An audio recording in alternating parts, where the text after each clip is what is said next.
Hello, and welcome to the Sheldrake-Vernon Dialogues with myself, Mark Vernon, and Rupert Sheldrake. Hi there, Rupert. Hello, Mark. We get together and have a free-flowing conversation about maybe something we've been reading about, writing about, or sensing in the broader culture, in the hope that our conversation goes into unexpected places and then people who are listening can think thoughts they might not have otherwise as well. And Rupert, and we were just saying that there seems to be a new mood about, and it's sometimes called the quiet revolution, the idea that Christianity in particular has a new appeal to various kinds of groups, actually, and quite diverse groups in a way. And I've even heard people now start talking about the new theists, obviously mirroring the new atheists of a decade or more ago. And there is this sense that maybe, particularly for yourself, things that you've been talking about for a long time, there's a different quality of reception. People are not just hearing it as, I don't know, a thought that might be at one end of a spectrum, but something coming more into the mainstream, into the center. Like there's a new spirit abroad and old ideas are becoming new once again. So, I mean, maybe first of all, just checking in with you, this is a sense that you have as well. Oh, definitely. I mean, 5 or 10 years ago, it was taboo to mention the word God in any kind of intellectual or academic setting. God was simply had been airbrushed out of the worldview, and secularism, materialism were the default assumptions of most intellectual discourse. Now that's definitely changed. I think it's changed for a number of different reasons.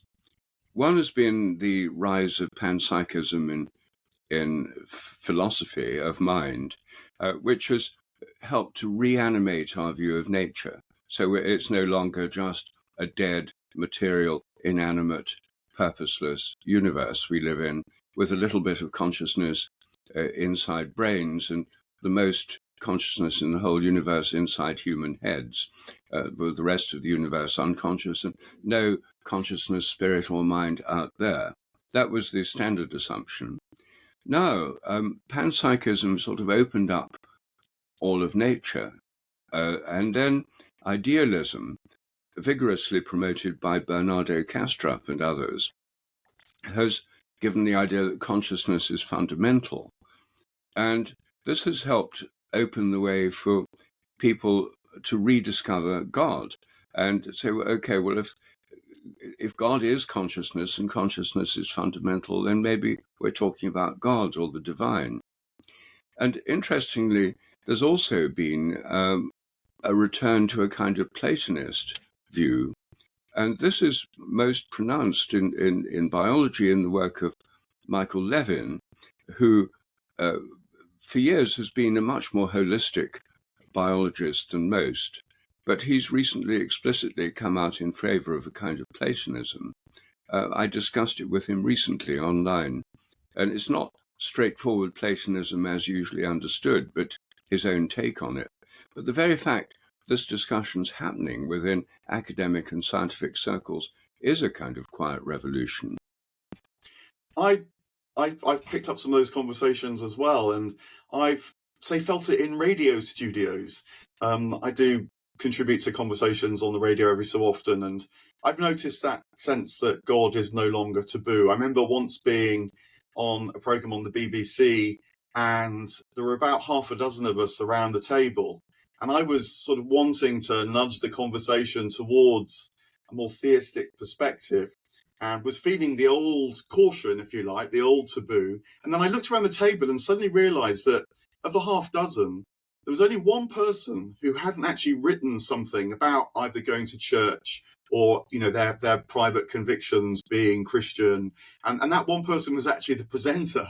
And so it was much, I didn't need to sort of treat the subject with a kind of kid glove, sort of hedging it a bit, hoping not to trigger someone, not this sense that if you mention God, immediately what sweeps in is all the old reasons, and often actually good reasons, for being cautious about referencing religious traditions. But there's a new sense that actually what's good and what's needed for the sense of what it is to be human might be held within these traditions, and we need to work in order to articulate them afresh. And maybe that's a bit like what's happening with Michael Levin, and sort of borrowing a bit of what might be called Platonism. Although, I think he says it's Platonism as a mathematician might use it, really, rather than more the Neoplatonic tradition that informs Islam and Christianity and Judaism. But nonetheless, as you're saying, just the fact that this is possible. Now, I also have caution, because I think there can be a kind of strangely reactive version of this theism, which is Christianity in particular being turned to because it's felt that it's needed to combat that which is not liked. And part of that is the sense that the materialist world hasn't got enough for the human soul, the human spirit, and that whether it be materialism in the sense that the scientists might use it, or materialism in the sense of shopping on the high street, that way of explanation or way of life feels too thin. But then there is also the sense that the stresses on our civilization, and the sense of kind of crisis and threat, that we're losing a grip of what makes us human, a sense of fear and scarcity around. And I'm more cautious about that. But I guess it's when you're bringing in Christianity to combat perceived enemies and so on. But maybe that's just a phase that we've got to go through. It's like the tail end of the fact that materialism has been too thin a philosophy to understand what it is to be human, let alone to understand the way that life works, or the way the cosmos works, or the presence of the divine well and ground, wellspring and ground, and so on. And so, when I've been involved in these conversations, I'm trying to work out how to bring in the abundant, rich sense of the infinite that is around us and is living within all of us finite beings as well. So there is, I suppose that's a rather rambling way of saying, I'm glad we're talking about it, because it feels like there's an urgency around articulating these things in the ways that release these possibilities, rather than just sort of being involved in another culture war, another sort of combative culture war. And it's very surprising in a way that its biology is one of the new rich modes in which this is being discussed. Not surprising to you, but I did a physics degree, and for I don't know a long time it seemed like physics is going to be the way that this new theism might come back, because of these discussions about the problem of consciousness and so on. And I hear what you're saying about panpsychism there, but the biology, maybe because it's new, it sort of has that element of surprise. Goodness me, we do need new stories and paradigms if we're going to understand the extraordinary phenomenon that is called life. We are going to have to think about how mind or intelligence is present at all different levels of reality. And as you're saying, isn't just something that emitted somehow strangely from isolated skulls, otherwise called human beings. Maybe that's just part of the rich. It's sort of coming at us from multiple directions. Put it like that. I agree. I think it's coming at us from multiple directions, in several senses. First of all, I think there's the revival of confidence in other religions. I mean, in Hinduism, it takes a particularly aggressive form, which I don't like at all, in the Hindu nationalism as we see it now in the governing party of India. But nevertheless, there's the fact that there are, what was it, 20 million people at the Kumbh Mela in India this year. Huge. No sense that Hinduism is withering away and being replaced by secular materialism, despite India's rapid industrialization. Then, of course, there's the ongoing confidence of Islam, and the fact that the idea that everyone becomes an atheist sooner or later doesn't seem to be applying in the world of Islam. And it doesn't even seem to be applying here because, militant atheism is on the retreat. I mean, even people like Richard Dawkins, and I'd like to emphasize that they're culturally Christian. So this is certainly a change. But it also opens up interesting new questions. It's not just turning the clock back. And this came up in my discussion with Michael Levin. Michael Levin rightly points out that actually a large part of Western science has always had a Platonist presupposition. And when physicists think that nature is governed by the laws of nature, which are mathematical laws, these are usually conceived of in a Platonic spirit as beyond space and time and not evolving, all having been present at the Big Bang, and so on. And as Levin points out, how do these laws, which are mathematical abstractions, actually interface with processes going on in quantum physics or in classical mechanics or something? You don't actually meet a law. You don't actually see laws written in the sky or anything like that. How do they actually interface with material processes? That's awfully vague, even in conventional science. And so he uses this partly as a justification for Platonism, saying that we're Platonic anyway, whether we recognize it or not, because science has always been based on this Platonism. And actually, I think that's true. I've myself often thought that in the 17th century revolution in science that gave us the mechanistic worldview, it was always a hybrid between Platonism, the mathematical laws of nature, like Newton's law of gravitation that became so iconic for the Enlightenment, and materialism, the idea of actual material atoms, stuff that was governed, the unconscious stuff that was governed by these laws.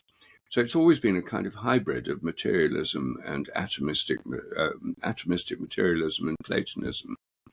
But by making it explicit, then Levin helps to focus the attention on just how do biological forms, which he's supposing have a kind of Platonic basis, how are those actually realized in developing embryos and growing plants? How do these formative principles come about? Well, of course, he and I both think that this may happen through morphogenetic fields. And indeed, physical so-called laws are expressed through fields. The laws of electromagnetism don't just push around atoms and electrons and things directly. They do it via electromagnetic fields. So fields are immanent organizing principles, rather like Aristotle's souls. And the so-called Platonic principles are transcendent. But when I pointed out to Levin that this argument's not a new one. I for years, I had these arguments with Brian Goodwin, who was a good friend, who was one of Britain's leading holistic biologists. And he was a Platonist. He was very influenced by the Steiner tradition, in fact. And he thought that morphogenetic fields, form-shaping fields in plants and animals, were governed by Platonic equations or Platonic principles. The problem with that, as I pointed out to him, and indeed to Levin as well, is that biology is radically historical. It depends on what's happened before. It's evolutionary. History is built in. And you can't have history built in to the organizing principles if they're governed by timeless laws, because the laws aren't affected by what happens if they're beyond space and time. When I pointed that out to Levin, he then said, oh, well, his kind of Platonism isn't the same kind as usual, the idea that it's all fixed and eternally frozen beyond space and time, but rather that the Platonic principles can be adjusted according to what actually happens. So actually he was suggesting a kind of evolutionary Platonism, which in some people's minds would be a contradiction in terms. But it would actually, I think, lead to the same predictions as morphic resonance, because if the Platonic realm learns on the basis of what's happened and the archetypes change, then you'd actually have a built-in memory. David Bohm said something very similar with his idea of the implicate order, his idea of this invisible realm governing the actual world that we experience. His idea was that that could have a built-in memory, very similar to morphic resonance. So these are different ways of conceiving of something very like what I call morphic resonance.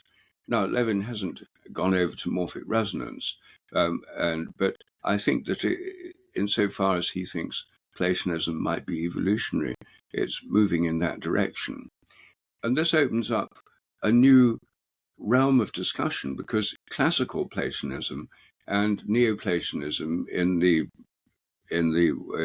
classical world, which have had a big influence on Christian theology, were not evolutionary. Whereas now we have a radically evolutionary worldview, an evolutionary cosmology, evolutionary biology, evolutionary sense of humans and of minds. Then this creates a whole new dynamic of ideas, which I think is very exciting. It sort of brings together empirical science and the superstructure of theory and of metaphysics that enables us to understand where the order in the world comes from. I'm glad that you mentioned Steiner there, because never far from my thought is Owen Barfield, who also felt that Steiner was onto something absolutely fundamental. And I think there's a way of bringing together this otherwise sometimes seeming opposition between, the fixed Platonist and the dynamic evolution. When you take into account that it's not just, as it were, our ideas that are evolving, but the way that we actually think is evolving too. And so this tension actually will be what Blake would call a kind of contrary that will actually, I think, lead to a transformation and a new third possibility. And you could put it a bit like this, I think, that the fixed notion is, I think, a modern sense. It's particularly when Francis Bacon shifted really the old Greek notion of law, nomos, to the Latin word for law, lex. And lex carries much more the sense of these kind of abstract necessities. The word actually in Greek, in Latin, comes from what the Roman commander would tell the soldier to do.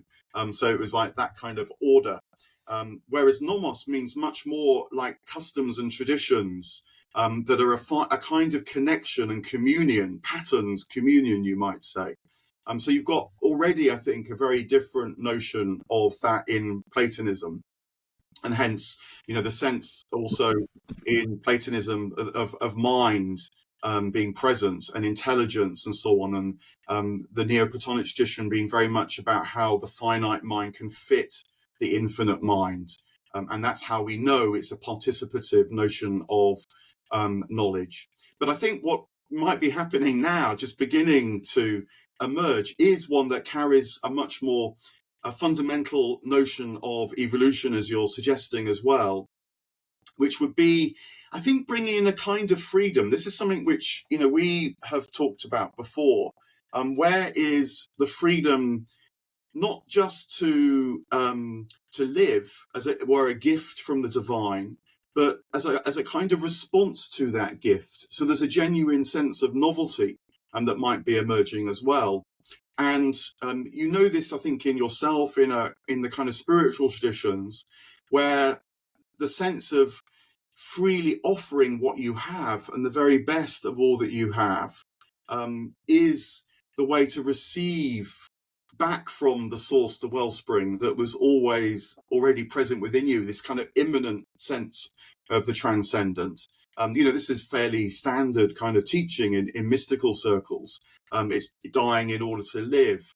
As Blake would say, it's annihilate the selfhood of me, be thou all my life, receiving from the wider sense of life. So that in itself is not new, but maybe there's a kind of dynamic that's beginning to be sensed within the cosmos as a whole that could be expressed as in what would have been noted as the kind of cycles of nature, that life and death are already part of the cycles of nature, but being now given this new impetus that each particular part in, say, an organic system playing its role, not as like a cog in a machine, but offering, as it were, what it has to the whole, and then receiving back from the whole and changing as a result. So this would be a kind of new story, and one in which there's a kind of goal or purpose that is held within the organism, or indeed, the community or the cosmos, that each plays a part freely in realizing that goal. That's not a fixed goal ahead of time, but more like, I don't know, a goal that would be more about, more life, would be about, driven by things like what we might call beauty or goodness. So it's not pure random, as it were, evolution, judged only by that which survives, although, survival is a good thing, and so would still fit within the sense of life being shaped by what's good. But we're starting to get the sense that there are kind of subtler senses, notions of what might be good that might drive life. It might be relationship, for example. That would be an obvious one, and which Merlin has really put absolutely out there as well with Entangled Life. So that a system might evolve in order to commune with another system, and that too being seen as part and parcel of what life would be. So I hope, trying to sort of feel into that sense. I mean, I was just part of a day at Rudolf Steiner House, and we were talking about Barfield's notion that what he was saying might take 50 or more years to start to become understandable, even, let alone part of the discourse, whether or not it's given the name Barfield or not. But I think there's something. There was a tremendous spirit in that day, with different people coming together, poets. I mean, Ben Ockrey was there, and then I was speaking particularly about Blake, actually, because I think, well, both Barfield and Steiner felt that Blake, with the way that he could describe these things and bring in new metaphors, helped release the possibility of thinking in this way. So that would be another way in which this is becoming conceivable. I mean, you've talked about fields for a long time, but I think the field as a metaphor is really important, not just because it provides a different kind of mathematics, but because, field says, I don't know, it's much more naturally linked to music and the way that music might shape things. When we share a piece of music, listening to that together, it moves us. We might physically move differently. We're certainly sharing different experiences together. So it's a kind of presence, but it's not like an old cause and effect, like the old machine, of course. We enter, you might say, the subtle body of the music and respond dynamically to that. I'm listening out for new metaphors as well, I suppose. Yes. I think the one that works most for me and is of course the Holy Trinity, which we've often discussed, because within the Holy Trinity you have the model of the ground of being, God the Father, or in the Sat Chit Ananda Indian version, being. Sat is being, and then there's the Logos principle, which in Indian terms have been names and forms. That names, because they're forms or patterns in our minds and interconnections in our minds, and forms because they're what we see in nature, the forms of animals and plants and stars and planets and microbes and cells and molecules, and the forms of music and patterns in time. So we have logos, or names and forms, but then we have the spirit, which is the moving principle that brings about change. And in the cosmological model, the ultimate driving force of cosmic evolution is cosmic expansion, which, according to modern cosmology, depends on a mysterious form of energy, dark energy, which is pushing the universe to expand all the time. As it expands, new things happen. It literally creates space for new things to happen. When it first started, the universe was very, very small, less than the size of a head of a pin. Not much could happen there. No stars, galaxies, cells, or life. And so there's a kind of driving force behind evolution. And it's unpredictable. And when Jesus says of the spirit, comparing it to the wind, or using the same word for spirit and wind, thou hearest the sound thereof, but thou knowest not whence it cometh, nor whither it goeth. It's unpredictable, the movement of the spirit. And so it's not just about Platonic forms and just dusting off archetypes and so on. There's an unpredictability, a creativity, and a dynamism built in to the ultimate nature of reality, with the Holy Trinity, which is the being of God on which all things rest and from which all things come, not just according to Christian theology, but also according to Trinitarian models in other traditions, so well exemplified by David Bentley Hart's book, The Experience of God, Being, Consciousness, Bliss.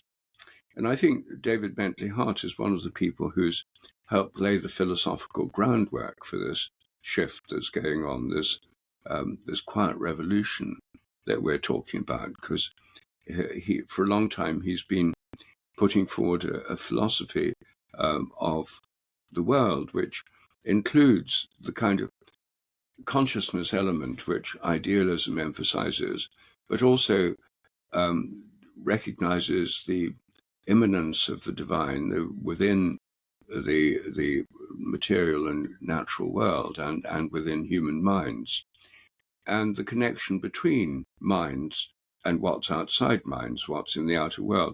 If it's an ancient idea, of course, it was very much there in Aquinas, and it was very much there in ancient Greek philosophy, that the reason we can understand nature and the reason science is possible is because our minds themselves share in some of the organizing principles of the whole of nature.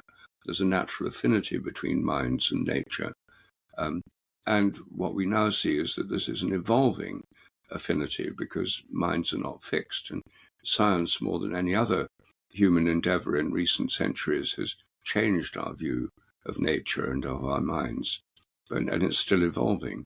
And that's what makes this quiet revolution interesting, because it's an evolving revolution. It's not just a return to an older philosophy. Yeah, I think I completely agree about David Bentley Hart's work, and I love his most recent book, All Things Are Full of Gods, because it takes three things which have been treated as very disparate and sort of completely separate ideas or experiences or phenomena.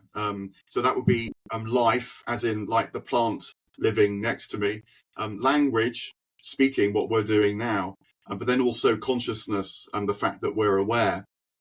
And noting that all three of those things actually share the same form in the sense of kind of inner dynamic spirit, which is that there's purpose, there's direction, there's focus. And, when you speak, a sentence needs that forward pull. And when you are aware, you draw attention towards something, again, a kind of direction. And the plant too reaches for the light, and this, complex assembly of cells is organized as well as each doing its own thing. And I think that sense that what had seemed like separate and even fragmenting our knowledge, David pulling all that together is really tremendous. And the dynamism element, I think, is really important too, that comes within the Trinitarian conception. Part of the point of the Trinity is that there is this flow, and I think the best kinds of representation of this, for example, Dante in the Divine Comedy, things are fixed on the floor of hell, not in the ceiling of heaven. Lucifer is stuck in a frozen lake, Dante sees when he gets to the bottom of hell. But when he rises into the paradise, it's more and more movement until in the Imperium itself, it's all movement. And he says that we get an intimation of that when we realize that our minds flit from thought to thought in a rather uncontrolled way. But the freedom of the divine minds, which we become participants of, is being able to move into all places, as it were, all at once. Nicholas of Cusa, the great Renaissance Cardinal has wonderful metaphors for this. I love the spinning top idea, because there's a coincidence of opposites that goes on, which you get in that Trinitarian notion that 3 is 1 and 1 is 3. And he says that much like a top that's spinning, the faster it spins, so there's more speed, if you like, more movement, but the more stable it becomes in that movement. And so I think, the divine perspective and the Trinitarianism, these seemingly paradoxes, which you've got to have if you're going to bring God in, as it were, because God ultimately invites the human mind to move into the ineffable, the sort of sense of loving that from which our thoughts come, and the struggle in that loving attempt to articulate these things, and to understand the world around us. That's another huge part of what you might call a spiritual science. It's not just driven by the desire to do things, although that clearly is hugely beneficial. It's by the desire to love things, and so science once more can become a kind of meditation or worship, which can return, but in different ways, because clearly we live very different lives from the medieval, the ancient person as well. But I guess that that maybe that brings it back to how people might be experiencing this quiet revolution, this new theism, the possibilities of it, at least on the street. That at the end of the day, the test is it enriching our sense of what it is to be human? Does it feel awakening? Does it feel like the soul expands? And when you hear these things, curiosity that's not a kind of skeptical closing down, dismissing, but is a discerned possibility of things opening up once more. And I really hope that spirit is what captures the imagination. And when people start to hear, figures like Levin and others talking, ask your heart, where is this taking you? And then let it be drawn, as Blake puts it, take the end of the golden string and wind it into a ball, because it will lead you into heaven's gate built in Jerusalem's wall. So it's a tremendous moment, actually, to spot these things. I agree, Mark. Yes. Well, I'm glad we've had this chance to talk about it, because it's something that we've both been interested in for a long time. And the mood really seems to be shifting at the moment, and I'm very glad it is. I look forward to speaking more.